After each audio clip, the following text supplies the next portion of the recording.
चलो question number 2 देखिए, कहता है 4.2 का।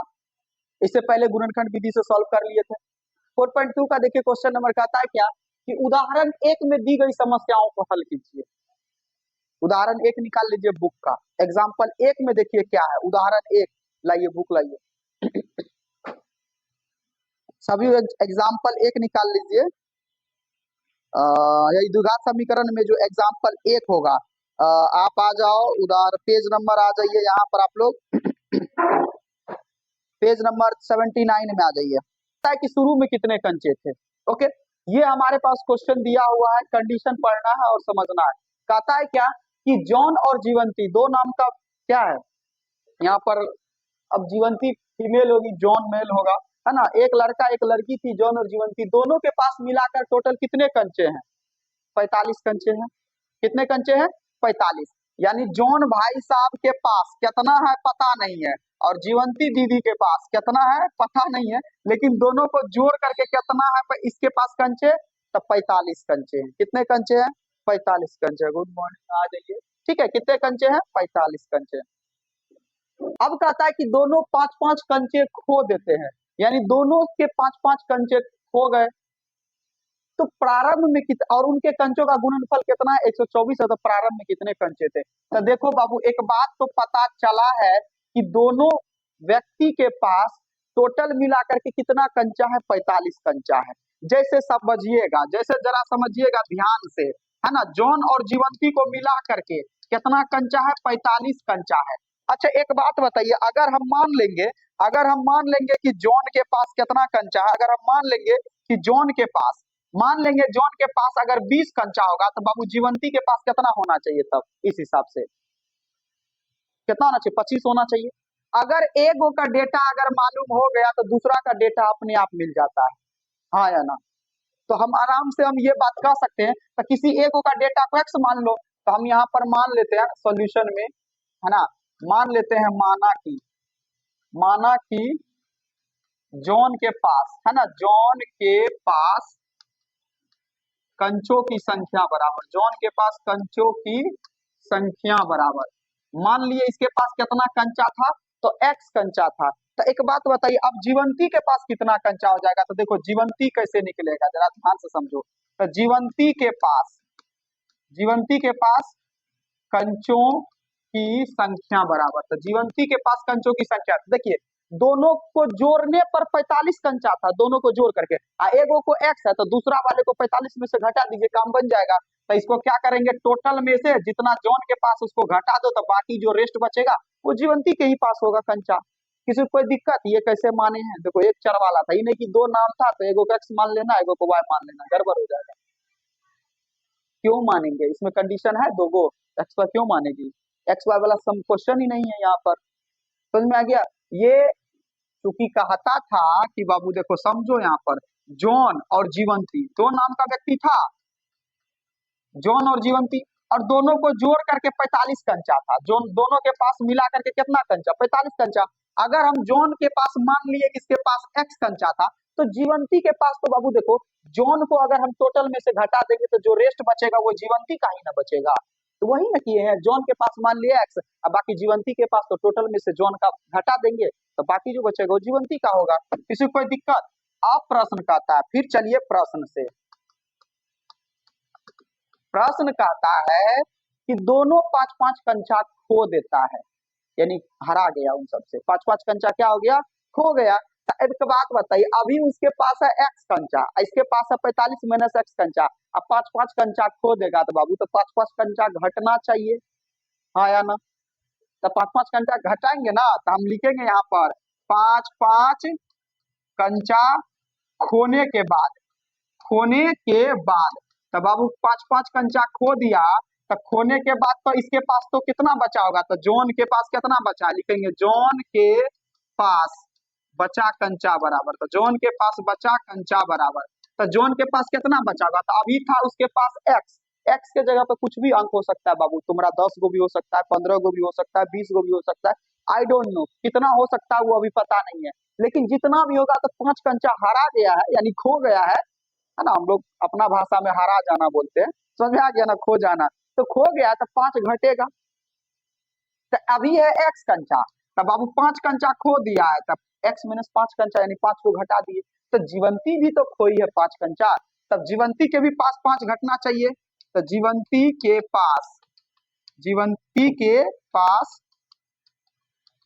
बचा कंचा बराबर, तो जीवंती के पास बचा कंचा था, और जीवंती के पास अब 45 माइनस एक्स, अब 5 ई भी खो दी बेचारी, तो क्या हो जाएगा, तो 45 में से तो 5 घट जाएगा, तो कितना बचेगा 40 माइनस एक्स कंचा। कोई दिक्कत यहाँ पर?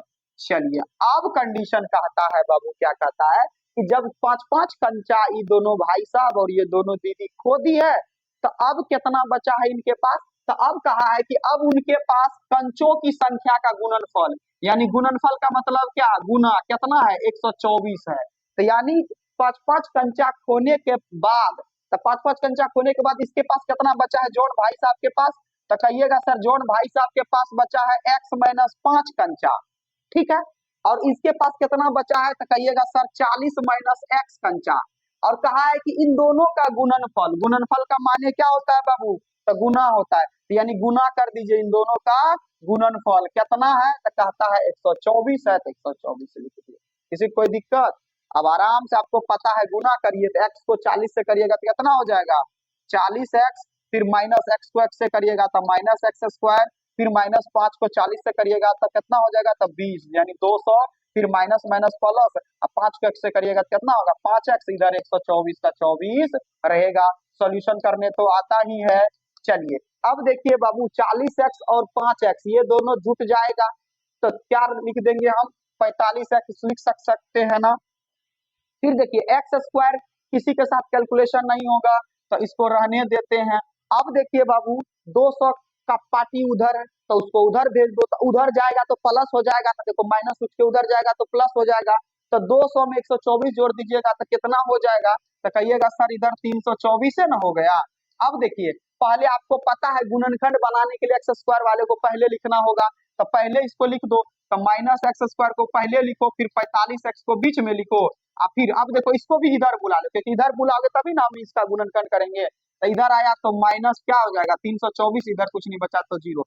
अब देखो बाबू एक काम कर सकते हैं, शुरू में इसका माइनस लगल है, शुरू में क्या लगल है माइनस, तो तुम इसका माइनस को हटा सकते हो, कॉमन ले लो माइनस, तो माइनस से अगर कॉमन ले लेंगे बाबू तो माइनस माइनस क्या हो जाएगा प्लस एक्स स्क्वायर, फिर माइनस प्लस क्या होगा माइनस 45x, और फिर माइनस माइनस क्या हो जाएगा प्लस 324 बराबर 0। अब देखो अगर इसको कांस्टेंट रखेंगे तो साइन इसके बटे में भागेगा, बटे में भागेगा तो 0 ही हो जाएगा, तो यानी डायरेक्ट हम लिख सकते हैं x square minus 45x plus 324 बराबर कितना हुआ, तो बराबर 0। तो अब देखिए गुणनखंड आ गया ना, अब गुणनखंड विधि से हम इसका x का मान निकाल सकते हैं, और मान निकालेंगे फिर मान रिटर्न कर देंगे। तो देखो ये कल वाला हम यहाँ तक सिखाए थे ना, ये वाला गुणनखंड विधि से मान निकालने के लिए, अभी देखो भाषा वाला में फिर यहाँ पर इतना सारा काम आपको करना होगा पहले, और तब इसके बाद करना होगा, तो बन जाएगा ये। तो चलिए तो अब क्या करना है, खंड उंड करना आपसे बन जाएगा ना, ये बनाइए। चलिए देख लीजिए, फिर गुणनखंड करने के लिए क्या करेंगे हम, तो दोनों काट वाले को गुना करेंगे, तो 324 और एक्स स्क्वायर है तो 324 ही होगा। अब बाबू 324 का खंड कर लो, तो कितना हो जाएगा 324 का खंड करोगे तो 2 से 1, यहाँ पे कितना हुआ 6 2, फिर 2 से भाग दोगे तो कितना होगा 81। अब देखो ये 3 से कटेगा 3 दूनी 6, 9 तिया 27, फिर 3 से कटेगा 9, फिर 3 से कटेगा 3, तो खंड कट के कितना आया, तो 2 गुना 2 गुना 3 गुना 3 गुना 3 गुना 3, ये खंड आया है इतना। और इस खंड को हमको 2 टर्म में बदलना होता है, कितना टर्म में 2 टर्म में, और पुराना कितना है 45, इसका मतलब जोड़ना होगा 4 तिया 12, 12 तिया 36 अलग ले लो, और 3 तिया 9 अलग ले लो, 36 और 9 को जोड़ दोगे क्या हो जाएगा 45 पुड़ गया। तो चलिए 36 और 9 का कॉम्बिनेशन बना है ना, तो आगे बढ़ते हैं, तो एक्स स्क्वायर का एक्स स्क्वायर रहेगा माइनस 36x और माइनस 9x, और फिर प्लस 324 का 24 रहेगा बराबर 0 का 0 रहेगा। चलिए अब कॉमन लेते हैं, x यहाँ x आ जाएगा कॉमन, तो x से भाग देंगे एक्स स्क्वायर बचा एगो, यहाँ पर बचा 36 माइनस यहाँ पर आ जाएगा 9 कॉमन, तो 9 से भाग देंगे x में खत्म, यहाँ पर ये प्लस माइनस प्लस माइनस हो जाएगा, 9 से भाग देंगे 324 में तो 36 बार में कट जाएगा बराबर 0 का 0। अब हम बताए थे देखो दोनों कोष्ट के बदले एगो कोष्ट, तो x माइनस 36 एक पोस्ट में, फिर x माइनस 9 एक पोस्ट में, बराबर 0 का 0। अब बोले थे एक बार इनके साथ ले लो, एक बार इनके साथ बराबर 0 ले लो, तो हम क्या कर सकते हैं यहाँ पर कर सकते हैं x माइनस 36 बराबर 0, एक बार क्या हो जाएगा x माइनस 9 बराबर 0, माइनस ही था ना यहाँ पर। ठीक है, देख लेना यहाँ पर। ठीक है, तो चलिए अब फिर क्या करेंगे, तो यहाँ x बराबर मान निकालोगे तो 36 आ जाएगा, यहाँ x बराबर मान निकालोगे तो 9। देखो दोनों वैल्यू प्लस में आता है, तो दोनों वैल्यू प्लस में आता है तो दो दो मान बैठाना पड़ेगा। तो इस वाले क्वेश्चन में समझो तो लिखेंगे अतः जोन के पास, तो जोन को ही ना x माने थे, तो जोन के पास कंचों की संख्या बराबर, जोन के पास कंचों की संख्या बराबर, तो कितना था, पहले 36 लो, पहले क्या लेना है 36, तो जीवंती के पास कितना हो जाएगा, तो कहिएगा सर जीवंती के जो पास हो जाएगा, जीवंती के पास कंचों की संख्या था 45 माइनस 36 हो जाएगा, तो कितना हो जाएगा 9। फिर पुनः ले लेंगे क्योंकि दो दो मान प्लस में आया है, देखो 9 भी प्लस में आया है, तो फिर लिखना है पुनः जोन के पास, पुनः जोन के पास कितना कंचे, पास कंचों की संख्या बराबर, कंचों की संख्या बराबर कितना था 9। तो अब की बार जीवंती के पास कितना हो जाएगा, तो जीवंती के पास कंचों की संख्या हो जाएगा आपका कितना, तो 45 माइनस 9, इस बार उसके पास 36। तो दो दो आंसर होगा, इसमें दोनों मान रिटर्न करना होगा, जब दोनों वैल्यू प्लस में आता है तो दोनों मान को रिटर्न करके लिखना होता है। किसी कोई दिक्कत, चलिए ये देखिए उदाहरण 2 में होगा क्वेश्चन। हाँ देखो कहता है कि एक कुटीर उद्योग, ठीक है चलिए समझिएगा ध्यान से, आप लोग के बुक में होगा एग्जाम्पल नंबर 2 पेज नंबर 79 में, ठीक है। उसमें कहता है क्वेश्चन क्या कि कहता है कि एक कुटीर उद्योग का मतलब होता है छोटा सा उद्योग जो दो चार आदमी के द्वारा चलाया जाता है। आप लोग देखे होंगे अपने आसपास में आटा पीसने का जो मिल होता है, वो भी लघु उद्योग कुटीर उद्योग के ही अंतर्गत आता है। छोटा सा एक कारखाना था, फैक्ट्री था, उसमें कुछ खिलौना बनाया जाता था। ठीक है, एक बात बताइए, अभी जो आपके मेला उला में खिलौना आता है, जो छोटा छोटा खिलौना था, क्या उसको बड़का बड़का फैक्ट्री में बनाया जाता है? नहीं, उसको छोटा सा ही फैक्ट्री में बना करके बेचा जाता है, हाथ से जनरली बनाया जाता है। बात समझ में आ गया? तो एक कुटीर उद्योग था जिसमें कुछ खिलौने निर्मित किया जाता था, यानी कुछ खिलौने को बनाया जाता था। अब देखो उस पर कंडीशन क्या कहा है कि प्रत्येक खिलौने का जो दाम है, यानी एक खिलौने का जो दाम होगा वो 55 में से एक दिन में निर्माण किए गए, एक दिन में निर्माण किए गए खिलौनों की संख्या को घटाने से प्राप्त होता है। तो पहले तो हम ये मान लेते हैं, है ना, मान लेते हैं यहाँ पर, माना दिख रहा है ना ब्लैक रे, एक दिन में, एक दिन में निर्माण किए गए, निर्माण किए गए खिलौनों की संख्या x, यानी हम मान लिए कि एक दिन में कितना खिलौने वो कुटीर उद्योग बनाता है, x खिलौने बनाता है। अब x के जगह पे जितना भी हो, 50 हो, 60 हो, 70 हो, 80 हो, 90 हो, चाहे 500 हो, चाहे 1000 हो, कितना भी खिलौना वो बना सकता है, तो x मान लिए। अब देखो क्या कहता है, फिर जरा समझिएगा, प्रत्येक खिलौने का दाम जो है, यानी हर एक खिलौना का जो, अब देखो खिलौना बनाएंगे तो उसका कुछ ना कुछ दाम भी तो रखेंगे, इतना रुपया में बेचना है, 10 टका में बेचेंगे कि एगो खिलौने को 50 टका में बेचेंगे। तो प्रत्येक खिलौने का जो दाम है जरा समझिएगा, यानी खिलौने का जो मूल्य है बाबू, क्या है, खिलौने का जो मूल्य है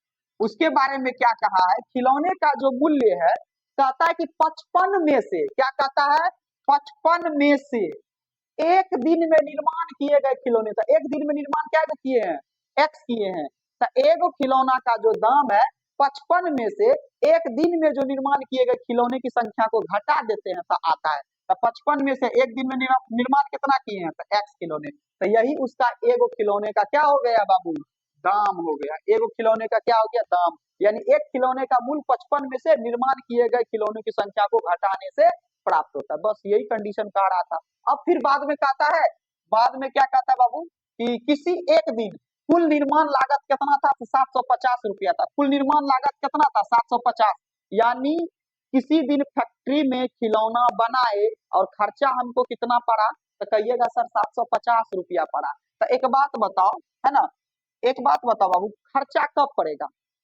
मान के चलिए अगर हम 10 खिलौना बनाए, कितना खिलौना बनाए, 10 खिलौना बनाए, और एक खिलौने का दाम है 5 टका, तो खर्चा कितना पड़ेगा, 50 टका। हाँ या ना? अगर हम खिलौना बनाए एक्स, एक खिलौने का है दाम कितना, इतना रुपया है, तो अगर हम इन दोनों को गुना कर देंगे बाबू, तो खर्चा ही ना निकलेगा, लागत ही ना निकलेगा, कितना टका खर्चा हुआ। तो वही तो कर रहे हैं ना कि प्रश्न क्या कहता है, जरा समझोगे कि जितना खिलौना बनाए हैं ना, एक खिलौने का जितना दाम अगर हम उससे गुना कर देंगे तो लागत निकल जाएगा। तो गुना कर दीजिए, यानी गुना कर देंगे कितना से, तो यानी एक खिलौने का जितना दाम है, एक खिलौने का दाम कितना, इतना है, और इन दोनों को गुना करते हैं तो लागत हमको कितना दिया हुआ है, तो 750 रुपया दिया हुआ है। बस बात खत्म, और कुछ नहीं करना है। अब क्या करेंगे, हम यहाँ पर गुना कर लेंगे, तो x को 55 से करिएगा तो क्या हो जाएगा, 55x माइनस x को x स्क्वायर से करिएगा तो x स्क्वायर हो जाएगा बराबर 750। अब आपको पता है कि देखिए उसको उधर ही भेज दीजिए, तो उधर भेजिएगा तो एक्स स्क्वायर प्लस में हो जाएगा, 55 को भी उधर भेज दीजिए, तो 55 माइनस हो जाएगा, और उधर 750 पहले से है, अब इधर कुछ नहीं बचा तो बराबर 0। तो देखिए ये भी गुणनखंड बन गया, आराम से 750 का खंड करिए, यहाँ x हो जाएगा, आराम से 750 का खंड करिए बाबू, और क्या हो जाएगा फिर 55 पूरा, ये हो जाएगा गुणनखंड विधि से। और फिर x का मान निकाल के मान रिटर्न कर दीजिए, काम बन जाएगा यहाँ पर। तो ये वाला आप लोग पे छोड़ रहे हैं, आप लोग खुद से बना लीजिए जल्दी से, तो ऐसे नहीं बना है तो कृपया देखो, वही करना है। तो क्या करोगे बाबू, पहले 750 का खंड कर लोगे, तो 750 का खंड करोगे तो कितना आएगा, तो 2 से कटेगा ये, तो 3 दूनी 6, 7 दूनी 14, 5 दूनी, हाँ 5 से नहीं कटाओ, आभाज गुणनखंड में पहले छोटा से छोटा से कटाओ, नहीं तो नहीं पूरेगा, 3 से डायरेक्ट मत कटाओ, पूर सक जाएगा लेकिन कोनो कोनो में गलत हो जाएगा। तो कितना हो जाएगा, तो 7 5 12 3 15, 3 से 3 एकम 3, 3 दूनी 6, 5 3 15, 5 से फिर 5 से कितना आया खंड, 2 गुना 3 गुना 5 गुना 5 गुना 5। अब इसको इस तरह से लिखना है कि 55 पूरे, यानी जोड़ करके पुराना होगा। तो यहाँ देखो 3 दूनी 6 पंचे अपचे, अगर 30 और 25 का कॉम्बिनेशन बना लेंगे तो जोड़ेंगे तो कितना हो गया, 55 पुर गया ना। तो लिखते हैं अब क्या हो जाएगा, एक्स स्क्वायर रहेगा, अब 55 को क्या लिख सकते हैं, तो यानी 30x, हाँ 30x, अब माइनस क्या हो जाएगा 25x प्लस 750 बराबर 0 का 0। किसी को कोई दिक्कत? चलिए अब देख लेते हैं आगे क्या करेंगे हम यहाँ पर। अब क्या करते हैं, कॉमन लेते हैं, तो देखिए ये दोनों में कॉमन लीजिएगा तो कितना आ जाएगा, तो ये दोनों में अगर कॉमन लीजिएगा तो ये x यहाँ है, x इसके पास है, तो सिर्फ क्या आ जाएगा, x कॉमन आ जाएगा, तो x कॉमन आ जाएगा तो बचेगा यहाँ x माइनस यहाँ बचा 30, फिर माइनस का माइनस यहाँ पर 25 कॉमन आ जाएगा, तो x माइनस 30 बराबर 0, x माइनस 30 एक पोस्ट में, फिर x माइनस 25 बराबर 0, एक साथ एक बार इनके साथ ले लो और फिर एक बार इनके साथ ले लो, ठीक है। तो x बराबर क्या हो जाएगा 30 और यहाँ x बराबर हो जाएगा 25, तो दो दो मान प्लस में, तो पहले x बराबर 30 रखो। तो देखो क्या मान है, एक दिन निर्माण लागत खिलौनों की संख्या, अब देखिए मान रिटर्न करिए, तो मान रिटर्न करिएगा तो यहाँ पर देखिए कैसे मान रिटर्न किया जाता है, तो लिखेंगे यहाँ पर लिख देते हैं, अतः अतः खिलौने की संख्या, अतः खिलौने की संख्या, तो देखिए खिलौने की संख्या x माने थे तो पहला 30 रखिए, तो 30, तो फिर कहता है कि खिलौने का मूल्य कितना हो जाएगा, जिसको माने हो उसी को मान रखना होता है। खिलौने का मूल्य बराबर से कितना था, तो 55 माइनस एक्स, तो 55 माइनस एक्स, एक्स का वैल्यू 30, तो कितना हो जाएगा, तो कहिएगा सर 25। फिर पुनः अब की बार देखो पहले 30 को रखे, अब इसको भी रखना पड़ेगा, दो दो मान प्लस में तो दोनों को रिटर्न करना होगा, तो पुनः खिलौने की संख्या, फिर लिखेंगे क्या, खिलौने की संख्या, खिलौने की संख्या कितना था, अब की बार कितना हो जाएगा 25, तो खिलौने का मूल्य कितना हो जाएगा, तो खिलौने का मूल्य बराबर, तो इस बार क्या हो जाएगा 55 माइनस 25, यानी आंसर आ गया 30, ये हो गया आंसर, दूधू का आंसर होगा। सबसे मेन जरूरी है भाषा वाला क्वेश्चन पे पकड़ बनाना, अगर आप भाषा वाला क्वेश्चन पे पकड़ बना लेते हो तो सारा क्वेश्चन बन जाएगा, क्योंकि आपको पता है भाषा वाला क्वेश्चन में भी गुणनखंड छिपा होता है, बात समझ में आ रहा है, भाषा वाला क्वेश्चन में भी गुणनखंड होता है। तो भाषा से कैसे आपको संख्या निकालना है, डेटा निकालना है, इस पर पकड़ बनाना है सभी को, और अगर इस पर पकड़ बन गया तो फिर मैथ आपको आसान लगने लगेगा। समझ में आ गया? कोई भी चीज भारी हमें कब लगता है, जब उस चीज को नहीं करने आता हमको, ठीक है, तभी भारी लगता है। क्वेश्चन पढ़िए, भाषा वाला सब क्वेश्चन का सबसे अच्छी बात ये है, खासियत ये है कि ये जो जो कहेगा वो करिए, आंसर आ जाएगा हाथ में, ठीक है। बस आपको समझना है कि करना कैसे है, ठीक है। चलिए देखते हैं, स्टार्ट करते हैं। यहाँ पर कहता है कि 3 नंबर में कि ऐसी दो संख्याएं ज्ञात करना है। देखो क्या को संख्या ज्ञात करना है, दो को, कोई भी एक दो संख्या ज्ञात करना है। कहता है जिसका योग 27 हो, पहले इसका मतलब समझिए, जिसका योग 27 हो, ठीक है। दो को संख्या ज्ञात करना है, कोई भी संख्या ले लेंगे, दो को संख्या जिसको जोड़ने पर कितना पूर रहा हो बाबू, 27। जैसे अगर हम कहेंगे कि सर एक 20 ले लीजिए, एक 7 ले लीजिए, तो देखो इन दोनों को जोड़ोगे तो 27 नहीं पूरेगा, पूरा नहीं कि नहीं पूरा। कहोगे सर एगो 17 ले लीजिए, एगो 10 ले लीजिए, इन दोनों को जोड़िएगा तो 27 नहीं पूरेगा, हाँ या ना? देखिए दो संख्या है ना, लेकिन अभी कौन सा संख्या है वो आई डोंट नो। आप ये भी तो कह सकते हो सर कि 19 ले लीजिए, एगो 8 ले लीजिए, इन दोनों को जोड़िएगा तो 27 पूर जाएगा, हाँ या ना? ऐसे कई सारे दो संख्याओं का कॉम्बिनेशन बन सकता है जिसका योग कितना होगा, 27 होगा। लेकिन कौन सा संख्या एग्जैक्ट रूप में है, ऐसा कोई ना कोई संख्या होगा ना एग्जैक्ट रूप में। अभी तो हम ऐसे कई सारे 5-6 संख्या ऐसे हम लिख देंगे, लेकिन उन्हीं में से कोई एक होगा। तो एग्जैक्ट हमको निकालना है कि ऐसा कौन सा संख्या होगा। तो पहले ये समझ में आ गया कि हमको दो संख्या निकालना है जिनको जोड़ने पर 27 पूरना चाहिए। कोई दिक्कत? अब चलिए, अब कंडीशन जो कहेगा उस पर तोड़िए। चलिए यहाँ से एक चीज आपको यहाँ पर आप मान सकते हो, कहा है क्या कि दो संख्याओं को, बाबू जरा समझिएगा आप लोग, यहाँ पर मानना यहीं से निकलता है कि मानेंगे क्या सर। अगर दो संख्याओं को मान के चलिए, कोई भी संख्या हो, ऐसे इस डब्बा को मान लेते हैं संख्या है, दो संख्याओं को जोड़ते हैं तो कितना होता है, 27 होता है, ठीक है। दो संख्या को देखो, ये डब्बा मतलब समझो संख्या है, कोई ना कोई यहाँ पर संख्या होगा। अगर दो संख्याओं को जोड़ देते हैं तो कितना होता है, 27 होता है। अगर कल्पना करो, अगर सोचो कि हमारे पास एगो संख्या पहले से होता, मान के चलो एगो संख्या के बारे में हम कह देते कि तुमको एगो संख्या दे रहे हैं 20, तो दूसरा संख्या तुम क्या निकालोगे, बताओ तो क्या कितना होगा दूसरा संख्या, 7 होगा ना जी। 7 जोड़ेंगे तभी ना 27 होगा। तो सोचो कि ये 7 कैसे निकाले होंगे, तो तुम कहोगे ना सर इस 27 में से 20 को तो घटा करके निकाले होंगे। अगर अब यहाँ से क्लियर होगा, अगर दो संख्याओं का योग 27 है, अगर इनमें से कोई एक संख्या को अगर हम मान लेते हैं तो दूसरा निकाला जा सकता है या नहीं। अभी तो हम यहाँ से यही चीज सीखे हैं कि अगर एक संख्या हम मान लेंगे x, तो दूसरा को हम इसमें से घटा देंगे, पहला जिसको माने हैं, तो दूसरा निकाला जा सकता है। बातें क्लियर हुई? तो वही कर रहे हैं, मान लेते हैं माना की पहली संख्या, माना की पहली संख्या, ठीक है, पहली संख्या बराबर, मान लेते हैं पहली संख्या x। तो बाबू अब तुम ही लोग बताओ दूसरी संख्या क्या हो जाएगा, तो दूसरी संख्या नहीं हो जाएगा यहाँ पर कि टोटल इन दोनों का जोड़ है 27, अब पहला को x माने हैं तो टोटल में से जो माने हो उसको घटा दोगे तो दूसरा निकल जाएगा, हाँ या ना? देखिए किस कॉन्सेप्ट पे आया, क्लियर है यहाँ तक? हर किसी में यही करिएगा जिसमें जोड़ तोड़ दिया रहेगा। चलिए तो अब देखिए दो संख्या तो हम मान लिए, अब लेकिन x में माने हैं, अब एग्जैक्ट नहीं पता कि वो संख्या कौन है। तो चलिए अब आगे पढ़ते हैं। फिर कहता है कि और उसका गुणनफल कितना हो बाबू, कहता है गुणनफल कितना हो, यहाँ चल कहाँ रहा है, अगर उसका गुणनफल कितना हो 182। गुणनफल कहने का मतलब गुना, यानी ये जो दो संख्या है, ये जो दो संख्या है उनको गुना करते हैं तो कितना आता है, 182। तो आराम से हम कहेंगे कि प्रश्न से, क्या कहेंगे बाबू, प्रश्न से, प्रश्न क्या कह रहा है कि जो दो संख्या हम लिए हैं, तो दो संख्या कौन कौन सा लिए हैं, x लिए हैं, और ये कितना है बाबू, तो 27 माइनस x लिए हैं। इनको गुना करते हैं ना सर, इसको गुना करते हैं ना तो कितना आता है, तो कहिएगा सर 182 आता है। कोई दिक्कत? अब आराम से गुना करेंगे, हमारा समीकरण बनेगा, समीकरण से x का मान निकालेंगे, फिर मान रिटर्न करेंगे, कहानी खत्म। बस इतने तक है आपका। अब तो आपको कैलकुलेशन करना है, देखिए गुना करना, x को 27 से करेंगे तो कितना x हो जाएगा बाबू, 27 से x, माइनस का माइनस x को x से करेंगे तो x स्क्वायर होगा, बराबर इधर 182 का 82 रहेगा।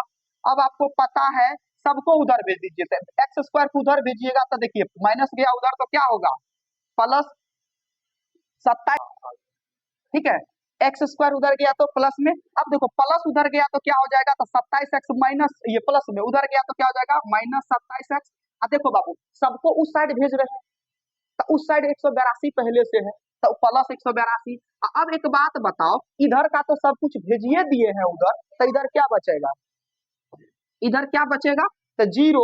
तो इस साइड हम लिख देते हैं जीरो। कहिएगा सर उस साइड का लिखे, देखो इधर लिखो या उधर लिखो बात बराबर है। तो देखिए तो ये गुणनखंड बन गया ना। अब गुणनखंड तो आप लोग को बताए थे ना, हम बताए थे ना कि ये सीखना हर हाल में सभी को जरूरी है। दोनों कात वाले को गुना करिए, 27 पुराया जा सकता है ना, बस समझ में आ रहा है। तो चलिए आप लोग जिसको पता है गुणनखंड वो अपना कहानी आगे बढ़ाइए, जिसको जिसको नहीं पता है हम बता देते, एक बार फिर से सीखिए, ठीक है। बाकी जो जान रहे बाबू नहीं देखोगे, अपना बनाओगे तुम सब। चलिए तो फिर क्या करना होता है, 182 और इसके अंक को क्या करते हैं, गुना करते हैं। तो 182 गुना 1 तो कितना होगा, 182 होगा। चलिए इसका क्या कर लेते हैं हम खंड, तो 2 से कितना होगा 91, तो 13 सत्ते 91 हो जाएगा 13। तो खंड कितना आया है, 2 गुना 7 गुना 13। अब इस खंड को इस तरह से लीजिए कि 27 पूरे। तो बाबू क्या कर लेते हैं, तो हम 7 और 2 को एक साथ ले लेते हैं, 7 दूनी और 13 को अलग ले लेंगे। तो 13 और 14 27 पुर गया, पुर जाएगा। तो अब हमको किसका कॉम्बिनेशन बना, 13 और 14 को तो जोड़ना है। तो चलिए फिर यहाँ पर हम क्या कर सकते हैं, तो कहिएगा सर यहाँ पर क्या करिए, एक्स स्क्वायर रहने दीजिए। 27 पुराना है तो वो भी माइनस में पुराना है, तो दोनों को जोड़ना है, तो दोनों का साइन माइनस करना होगा।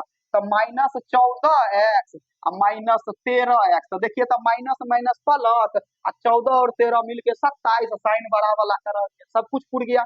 प्लस 182 का 82 रहा बराबर जीरो का जीरो रहा। अब आपको पता है क्या करते हैं, इसके बाद दूगो में कॉमन लेते हैं। तो x यहाँ भी क्या है कॉमन इसमें भाई, बताइए तो, कहिएगा सर इसमें कॉमन क्या है, x है कॉमन, इसमें कॉमन क्या है, x है।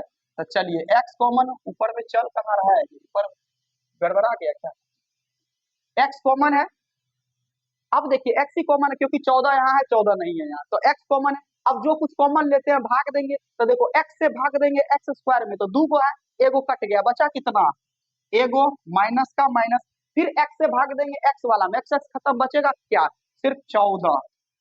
फिर अब देखिए इधर, फिर यहाँ पर माइनस है तो माइनस से ले लीजिए यहाँ पर। और फिर इसमें ढूंढिए क्या है कॉमन, बाबू 13 है, 13 से 182 कट जाएगा 14 बार में, याद रखिएगा 13 से भाग लग जाएगा। तो 13 इसमें भी 13 इसमें भी, तो x यहाँ है x यहाँ नहीं है, तो सिर्फ अंक में कौन आ रहा है 13 आ रहा है, तो 13 कॉमन ले लेंगे। अब भाग दीजिए 13 से, तो बाबू पहले माइनस से भाग दो ई माइनस में, तो u माइनस ई माइनस मिल करके प्लस, और 13 से भाग देंगे 13 में, खत्म, बचा सिर्फ क्या प्लस में x। फिर भाग दीजिए माइनस प्लस, माइनस हो गया, 13 से भाग दीजिएगा 182 में, तो कितना आएगा 14। तो क्या हो जाएगा, यहाँ पर हो जाएगा माइनस में 14 बराबर जीरो। अब देखिए बाबू इन दोनों कोष्ट के बदले एक कोष्ट लिख दीजिए, और जो बाहर में है उनको भी एक कोष्ट में घुसा दीजिए, बराबर जीरो का जीरो। अब आपको हम बताए थे कि एक बार इनके साथ जीरो लीजिए, यानी x माइनस 14 के साथ क्या लीजिएगा जीरो, और एक बार इन कोष्ट के साथ जीरो लीजिए। चलिए अब यहाँ अगर x का मान निकालिएगा तो x को उधर भेज दो, तो माइनस उठ के गया उधर, तो प्लस 14। देखिए ये भी प्लस वाला वैल्यू, ये भी अप्लीकेबल होगा। अब इधर भी x का मान निकालिएगा तो माइनस उधर गया, तो क्या हो जाएगा प्लस 13 हो जाएगा। ये दो, ये भी वैल्यू अप्लीकेबल, तो दोनों वैल्यू प्लस में, तो दोनों को मान रिटर्न करना होगा। तो लिखिए अतः, अब यहाँ पर लिखिए, लिखिए अतः, अतः पहली संख्या, अतः क्या माने थे पहली संख्या, तो पहली संख्या को x माने थे, तो पहला वाला में 14 लीजिए, तो पहली संख्या 14। तो बाबू जब पहला में हम 14 माने थे तो दूसरी संख्या क्या हो जाएगा, तो 27 माइनस x है, तो 27 में से 14 घटाइए तो कितना बचेगा, तो 13। यानी पहला 14 वैल्यू लिए तो पहला 14 दूसरा 13। और फिर अब देखो फिर पुनः करेंगे, पुनः पहली संख्या बराबर, अब की बार किसको लेना है 13 को, तो पुनः पहली संख्या x था, यानी पहली संख्या इस बार 13 लेंगे, तो दूसरी संख्या कितना हो जाएगा, तो दूसरी संख्या कहिएगा सर 27 में से 13 घटा दीजिए, तो इस बार दूसरी संख्या 14 हो गया। तो 13 और 14 का कॉम्बिनेशन बनाना, देखिए दो संख्या है जिसका जोड़ 27 है ना, देखिए जोड़ लीजिए, बात समझ में आ गया। तो ये वाला क्वेश्चन है आपका। तो 4 नंबर का क्वेश्चन है, कहता है कि दो कर्मागत धनात्मक पूर्णांक। तो देखो कर्मागत और धनात्मक का मतलब समझो पहले, ठीक है, क्रमागत धनात्मक ये पहले भी समझाए थे, एक बार फिर से समझा देते हैं। क्रमागत का अर्थ होता है लगातार, क्रमागत का अर्थ होता है लगातार, धनात्मक का मतलब होता है प्लस वाला वैल्यू, माइनस वाला वैल्यू नहीं लेना, बस बात खत्म। तो लगातार दो ऐसी संख्या लेनी है दो ऐसी संख्या लेनी है जिसके वर्ग का योग कितना होगा, तो 365 होगा। यानी वर्ग का योग, वर्ग का मतलब क्या होता है, वर्ग का मतलब होता है स्क्वायर, यानी पावर 2। तो दो ऐसी संख्या लेना है। अगर तुम यहाँ पर वर्ग को हटा दो बाबू, वर्ग को हटा दो, तो फिर तो वही बात है ना कि दो ऐसी संख्या लीजिए जिसका योग कितना हो, 365। यानी दो संख्या लीजिए जिसको जोड़ने पर कितना हो रहा है, तो कहिएगा सर 365। तो फिर सेम टू सेम वही तो कंडीशन है ना जो दो में देखे थे। बस इसमें एक नया कंडीशन है कि इस पे कहता है वर्ग लगा दीजिए, इस पे क्या कहता है, वर्ग लगा दीजिए। तो बाद में ना वर्ग लगाइए, पहले जो हम संख्या बनाएंगे तो वो तो संख्या हम बनाएंगे इसी तरह से। तो यहाँ पर जो समझिएगा जरा ध्यान से, यहाँ पर क्रमागत कहा था, यहाँ पर क्या कहा था, क्रमागत। क्रमागत का मतलब होता है लगातार। यदि तुम अपने मन से कोई संख्या 12 मानते हो तो अगला संख्या ऑलरेडी कितना हो जाएगा, 13। अगर तुम 20 मानते हो तो अगला 21 होगा। तो अगर हम x मानेंगे तो अगला कितना हो जाएगा, एक ज्यादा, यानी x+1, खत्म। ये सब में लॉजिक है बाबू, इस सब में क्या है, लॉजिक है। समझिए कितना आसान है। तो मान लेते हैं, माना पहली संख्या, पहली संख्या को हम क्या मान रहे हैं बाबू, x मान रहे हैं। तो क्रमागत होने के वजह से, क्योंकि यहाँ पर क्या कहा है, क्रमागत, तो क्रमागत होने की वजह से इसमें कितना जुटेगा, सिर्फ आप लोग बताइए तो एक। तो x+1, दो संख्या मिल गया। और दो संख्या मिल गया तो अब हम क्या करेंगे बाबू, प्रश्न से चलेंगे कि नहीं चलेंगे। अब प्रश्न कहता है कि उनके वर्गों का योग, तो यानी जो दो संख्या है, तो दो संख्या कौन, एगो x है और एगो कौन संख्या है, x+1। इनके कहता है वर्ग, वर्ग का मतलब स्क्वायर, तो स्क्वायर कर दीजिए, इस पर भी स्क्वायर कर दीजिए, और इनके वर्गों का योग का, तो योग का मतलब जोड़ कर दीजिए। योग कितना है, तो कहिएगा सर 365 है। अगर गुणनफल का था तो गुना करते, इससे पहले वाला क्वेश्चन में गुणनफल का था, गुना किए, इस वाले में योग का है। किसी को कोई दिक्कत, चलिए दिक्कत नहीं है। अब आराम से हम क्या करेंगे, इसको सिंप्लीफाई करेंगे। तो आपको सिंप्लीफाई करने पता है, एक्स का स्क्वायर करिएगा, x² प्लस x+1 का होल स्क्वायर, तो इसको a प्लस बी के होल स्क्वायर पे तोड़ना होगा। तो a प्लस बी का होल स्क्वायर का फॉर्मूला होता है a का स्क्वायर, तो यानी x का स्क्वायर प्लस b का स्क्वायर, तो 1 का स्क्वायर प्लस 2 है, तो 2 एकम 2 x ही हो जाएगा, बराबर 365। ये आप लोग तोड़ के देख लीजिएगा, ठीक है। चलिए अब देखिए बाबू, x² मिल करके 2x² और 2x किसी से जुटेगा नहीं, तो 2x का 2x रहेगा, ठीक है। अब देखो बाबू, एक के बेर में हम भेजते हैं। देखो एक को प्लस वाला उधर भेजोगे तो माइनस घटेगा, तो एक उधर घट जाएगा, तो 365 में से एक घटा तो कितना बचा, 364। और 364 को उधर लिखी दो पहले, 364। अब देखो बाबू, दू कॉमन आ रहा है ना, कॉमन लेके छोटा कर लो, आसान हो जाएगा। तो दू कॉमन आ गया, तो दू से दू भाग दोगे तो बचेगा क्या, x², दू दू कटिए गया, बचा क्या x, अब बराबर इधर कितना 364। एक बात बताओ, अगर यहाँ कुछ भी रहेगा, अगर इसको कांस्टेंट मानोगे तो ये दू इसके बटे में घुसेगा, तो हम इसको काट सकते हैं डायरेक्ट, तो ये दू से कटा दीजिए इसको डायरेक्ट, 1 8 2, यानी कितना आ गया हमारा समीकरण। तो कहिएगा सर हमारा जो समीकरण है वो x² है, कितना आया है, x² प्लस x। देखिए इधर कितना बचा, 182, इसको बुला लीजिए इधर, तो -182 बराबर 0। तो देखिए समीकरण बन गया ना, फिर गुणनखंड करके मान निकाल सकते हैं। तीन ही बात को तो याद रखना है। अब पहला हम बोले थे, इनको काट वाले को यानी अचर पद को और x² वाले के संख्या को गुना करिए। तो यहाँ पर एक है तो 182, गुना एक करिएगा तो 182 ही आएगा। पहला बात, 182 का कर दो खंड, खंड करेंगे कितना से, तो 9 दूनी 18, 91, फिर वही आ रहा है जी। तो 13 सते 91, 7 से लगेगा ना, कितना बार में, 13 बार में, तो 2 गुना 7 गुना कितना आया, 13, कितना आया, 2 गुना 7 गुना 13, और इसको बदल खंड कर दिए। अब इसको 2 टर्म में बदलेंगे, तो 3 गो पद है, इसको बदलना है 2 टर्म में। तो बाबू पुराना कितना है तुमको, x, यानी एक पुराना है, एक पुराना है। तो ऐसा दो संख्या बनाओ जिसको घटाने पर एक पूरे। तो बाबू 14, ये 7 और 2 को एक साथ ले लो, तो 7 और 2 को एक साथ लोगे तो कितना आएगा, 14, और 13 को अलग छोड़ दो, तो इनमें से इनको घटाओगे तो काम बनेगा ना। दूसरा स्टेप, दो बातें दोपहर का खाना, समझ में आ गया। अब तीसरा बात आता है कॉमन लेना, तीसरा बात आता है कॉमन लेना, कॉमन लेना बाद में, पहले इसको लिख लीजिए। तो आपको पता है सर अगर इतना रहेगा तो अब क्या करना है, एक्स स्क्वायर रहेगा। अब देखो -182 का भी रहेगा बराबर 0, ये सब तो सेम टू सेम उतारते हैं, सिर्फ इस एक्स को लिखेंगे क्या, 14 में से 13 घटा दीजिए, तो प्लस क्या करेंगे 14 में एक्स में से घटा देंगे कितना एक्स, तो 13 एक्स का काम बन गया। अब दूसरा नंबर में क्या आता है, कॉमन लेना। तो देखिए तीसरा रूल सीखिए, कॉमन। कॉमन हमेशा दो गो में लिया जाता है, क्या लिया जाता है, दो गो में। तो चलिए अब ढूंढिए कि ऐसा कौन सा संख्या है जो इनके पास भी, अभी समझ लीजिए तब देखिएगा कौन सा संख्या है जो इनके भी पास है इनके भी पास है। तो एक्स यहाँ भी है यहाँ भी दिख रहा है, तो एक्स कॉमन आ गया। कॉमन माने जो दोनों में हो, सीधी सी बात याद रखिए। संख्या 14 है यहाँ, लेकिन 14 इसके पास है नहीं है, तो संख्या में कॉमन नहीं आएगा। अब जो कॉमन नहीं आ रहा, जो ले लिए कॉमन उसे भाग दीजिए। एक्स काटा एक्स स्क्वायर को, बचा क्या एगो, एगो प्लस का प्लस, एक्स काटा इसमें तो एक्स खत्म, बचा कितना 14, दोनों में कॉमन ले लिए, कोष्ट बंद कर दिए। फिर आगे चलिए माइनस है, तो अब देखिए 13 यहाँ भी, 13 182 में भी 14 बार में कट जाएगा, तो 13 इसका मतलब दोनों जगह है। एक्स यहाँ है बट यहाँ नहीं है, तो एक्स कॉमन नहीं आएगा, और जो कॉमन लेते हैं उससे देते हैं भाग। तो माइनस काटा माइनस को प्लस, 13 काटा 13 खत्म, बचा कितना एक्स, माइनस माइनस प्लस हो गया, 13 काटा 182 को कितना बार में, 14 बार में, बराबर 0। देखो ये अपने आप सेम हो गया होगा, हो गया।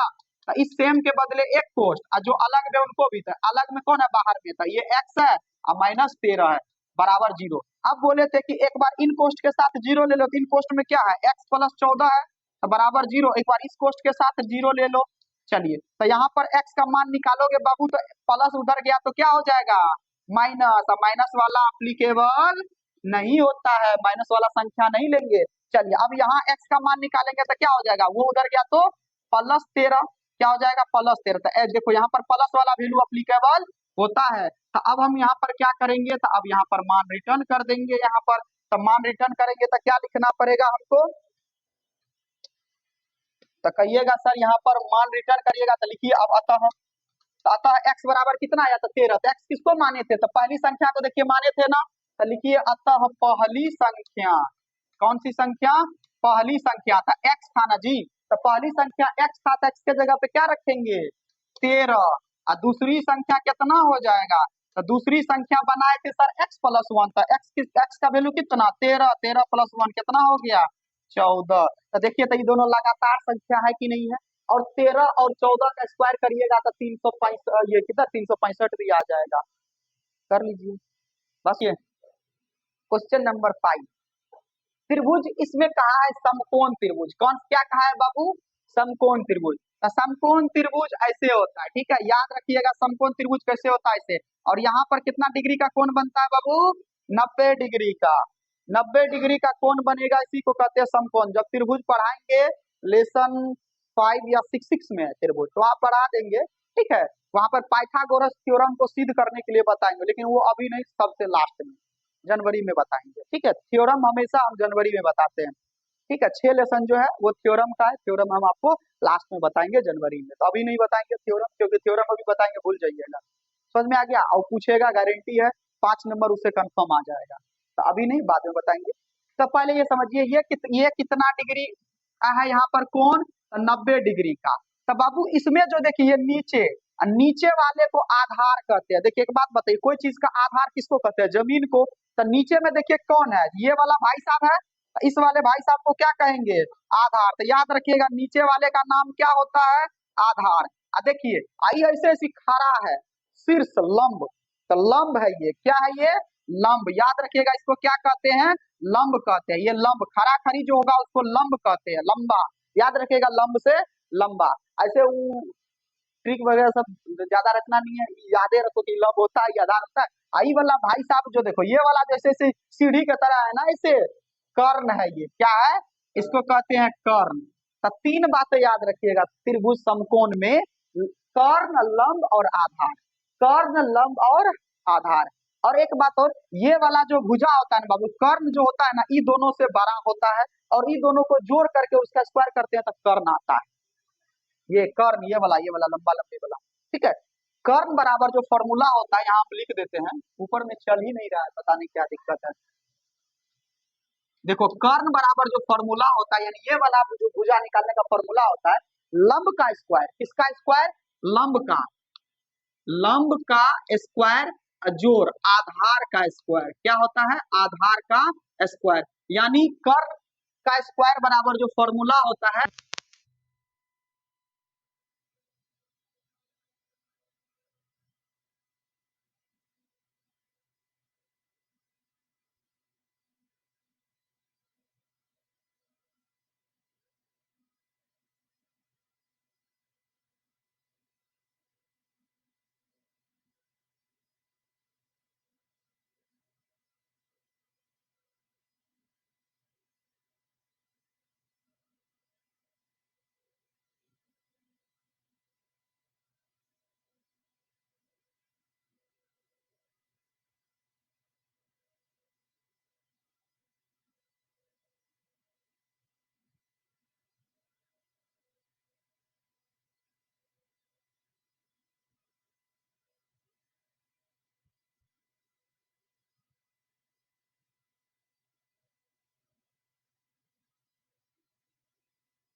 तो बच्चा लोग क्या करोगे, 120 गुना 2 कितना हो जाएगा, तो 240, 240 का खंड करो, 2 1 2 0, फिर 2 6 0, फिर 2 30, फिर 2 15, फिर 3 5, तो खंड कितना आया, तो सर 2 गुना 2 गुना 2 गुना 2 गुना 3 गुना 5। अब इसको इस तरह से लिखिएगा, इस तरह से लिखिएगा कि कितना पूरे 14, तो 2 टर्म में बदलिएगा, दिमाग तो यही लगेगा, ठीक है। ऐसा संख्या चुनना होगा कि 2 टर्म में बदले, और ये बीच का आ जाते हो यार। क्या कर रहे हैं हम यहाँ पर, 5 दूनी 10, 10 ले लिए अलग, 3 दूनी 6 दूनी 12 दूनी उड़ गया ना की बार, 24 और 10 का कॉम्बिनेशन बना, और 24 में से 10 घटाइएगा 14 पूरा। देखिए क्या बार दिमाग लगाना पड़ा, तो हर एक को चेक करना पड़ेगा कौन कौन सा संख्या लेंगे कि 14 पूरे। तो चलिए, तो 2x² रहेगा, 14 को पुराएंगे, तब 24 में से घटा दीजिए, तब -24 अब प्लस x कर दीजिए, कितना 10x, अब -120 बराबर 0 का 0 कर दीजिए। अब तो वही कहानी है, क्या करना है, कॉमन लेना है, 2 गो में कॉमन, 2 यहाँ 2 यहाँ, 2 x यहाँ x यहाँ, 2x कॉमन, 2 से 2 खत्म, x से x², एगो x, -2 से 24 कितना बार में, तो 12 बार में, x खत्म, फिर यहाँ पर प्लस 10 यहाँ 10 यहाँ, इसमें भी कटेगा, 10 से भाग देंगे 10 10 खत्म, बचा x प्लस माइनस माइनस, 10 से 120 में भाग देंगे 12 बराबर 0। अब देखो दोनों कोष्ट सेम आया होगा, x - 12 एक कोष्ट में, फिर 2x प्लस 10 एक कोष्ट में, बराबर 0 का 0। अब इनके साथ एक बार 0 ले लीजिए, तो x माइनस कितना है जी, 12 है ना, x माइनस 12 बराबर 0, और यहाँ पर कितना बचा है, 2x प्लस 10 बराबर 0। तो चलिए यहाँ x का वैल्यू निकालिएगा, तो प्लस 12, यहाँ पर x का वैल्यू निकालिएगा तो वो उधर जाएगा, तो -10/2 कट करके -5। बाबू -5 वाला वैल्यू अप्लीकेबल होगा, नहीं होगा तो सिर्फ 12 होगा। तो अब आपको क्या करना है, तो मान रिटर्न करना है। तो अब हम यहाँ पर लिख सकते हैं ना, अब यहाँ पर लिख सकते हैं अतः, अतः अब देखिए क्या माने थे, आधार, तो आधार कितना हो जाएगा, यहाँ पर लिखिए, अतः आधार बराबर कितना 7। तो इसको भी रिटर्न करना होगा, ये भी माने थे, तो लंब बराबर, तो क्या हो जाएगा, लंब है x - 7, सॉरी 12, आधार कितना हो जाएगा 12, तो लंब कितना हो जाएगा, तो 12 - 7 कितना होगा 5, कर्ण तो ऑलरेडी दिल्ली था, तो लंब और आधार हम लोग निकाल लिए, किसी कोई दिक्कत, तो यही मान रिटर्न करना था। समझ में आ गया, आई होप कि सभी को समझ में आया होगा, बाकी नेक्स्ट क्लास में हम लोग करेंगे, ठीक है, रहने दीजिए। नहीं है, कहता है कुटीर उद्योग, कुटीर उद्योग, फिर क्वेश्चन आ गया है, वहां भी जो हम लोग 1 नंबर का उदाहरण 2 देखे थे, उसमें भी कुटीर उद्योग वाला बात था, लेकिन उसमें खिलौने बनाया था, और जबकि इसमें क्या बना रहा है, बर्तन बना रहा है, क्या बना रहा है, बर्तन का निर्माण कर रहा है। ओके, ठीक है, यहाँ पर कहता है कि एक कुटीर उद्योग में बर्तन का निर्माण करता है, बिल्कुल ठीक है यहाँ तक। कहता है कि एक दिन, विशेष दिन छोड़ दो, कहता है एक दिन यह देखा गया है कि प्रत्येक नग का लागत, ये नग छोड़ दो, सिर्फ लागत देखो, कोस्ट, लागत जो है बर्तन के निर्माण किए गए बर्तनों की संख्या, अब ये कहा है कि कीमत जो है, किसी बर्तन का जो कीमत है, एक दिन कोई बर्तन बनाया फैक्ट्री, जैसे मान के चलो आज फैक्ट्री खोले, तो कुछ ना कुछ बर्तन बनाएंगे ना, 5 बर्तन बनाए, 20 बर्तन बनाए, 25 बर्तन बनाए, कितनों भी बर्तन बनाए, तो बर्तन बनाएंगे तो बर्तन का कुछ ना कुछ कीमत होगा ना, कॉस्ट होगा ना, खर्चा पड़ेगा ना उसको बनाने के लिए। तो पहले तो ये हमको जानना होगा ना कि आखिर बर्तन कितना बनाया गया है। तो मान लेते हैं यहाँ पर, है ना, माना कि, है ना, माना कि बनाए गए, है ना, निर्माण किए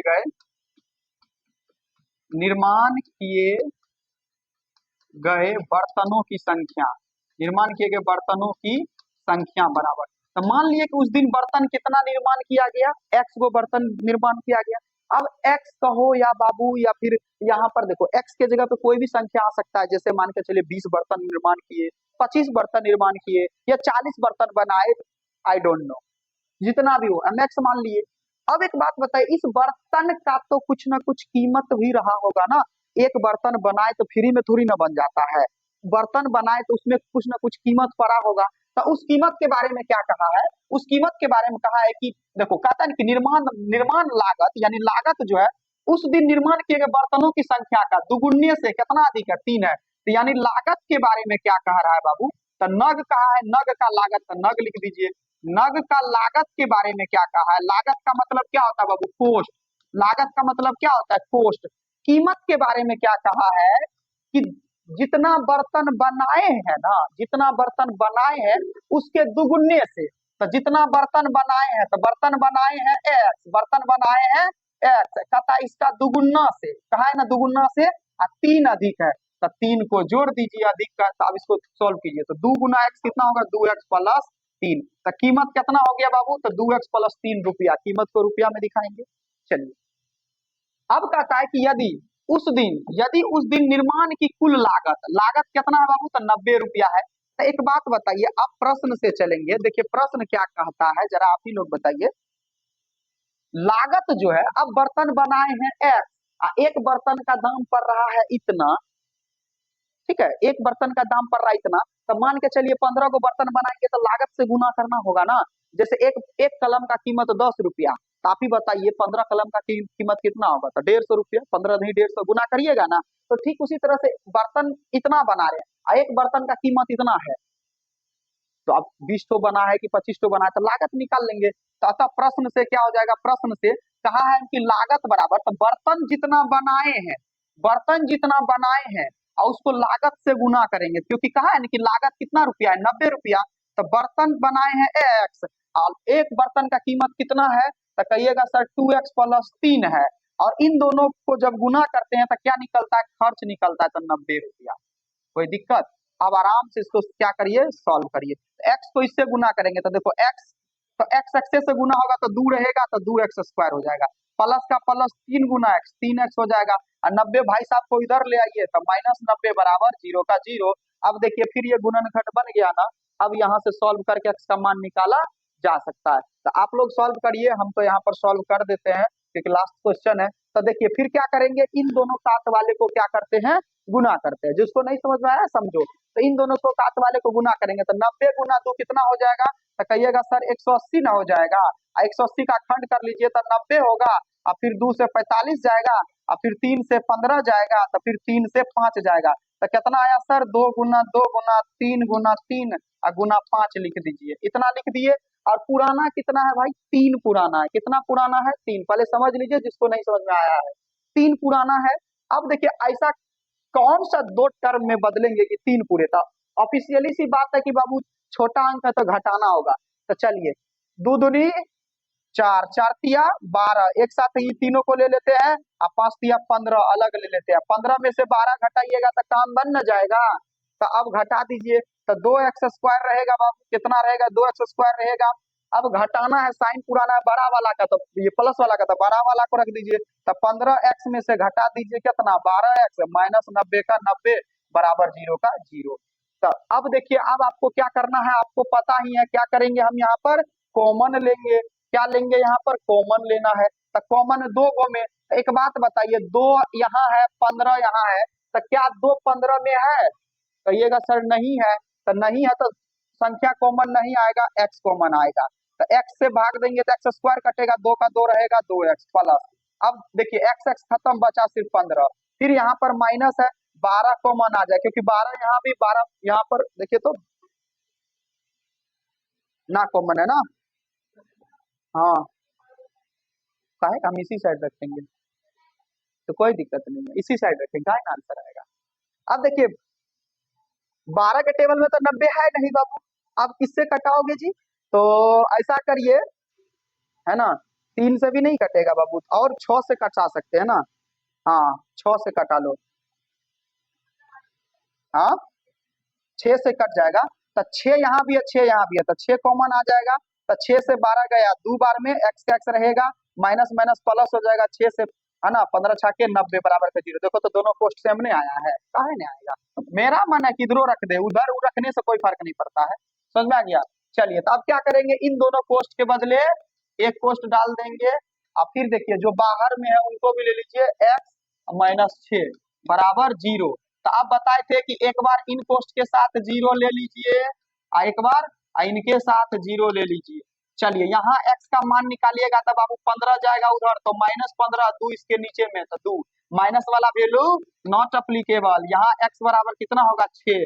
तो x का मान कितना निकला? 6। तो अब हम यहाँ पर कह सकते हैं कि सर कि क्या कहिए आप, निर्माण किए गए बर्तनों की संख्या, तो लिखेंगे ना बर्तनों की संख्या बराबर, बर्तनों की संख्या बराबर कितना, 6, और लागत बराबर, तो लागत बराबर क्या हम कह सकते हैं, तो कहिएगा सर लागत बराबर है 2x प्लस 3, तो 2 गुना x के जगह पे 6 प्लस 3, तो कितना होगा, 6 दूनी 12, 3 15, आंसर हो गया। चलिए उतार लीजिए।